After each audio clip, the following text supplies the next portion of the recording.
May namimiss ka ba? Yung best friend ko.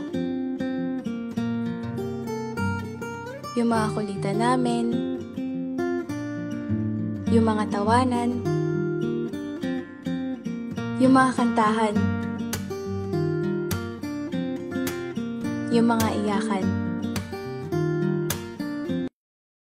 Akala ko saglit ko lang siyang mamimiss. Pero habang buhay na pala.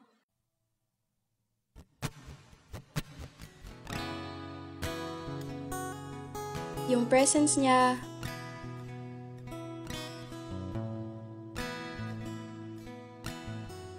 yung ngiti at tawa niya,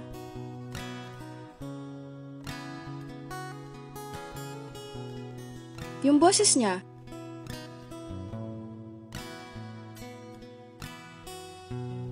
yung mga walang kwenta niyang advice kung minsan.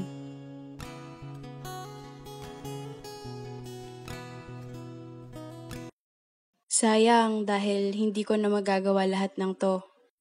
Nawala na kasi siya nung nakaraang araw lang. Akala ko marami pa kaming oras. Excited na excited pa naman kaming magplano ng alis namin.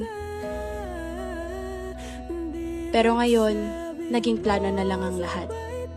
Kung alam ko lang, sana pala pinaglaanan ko siya ng oras. Akala ko kasi hindi siya aalis. Sometimes, we take time for granted that we fail to realize its value. Life doesn't wait for anyone, so let's spend our time wisely to appreciate and value everything that we have while it's still there. Sana yung mga na-miss mo, hindi hanggang miss na lang.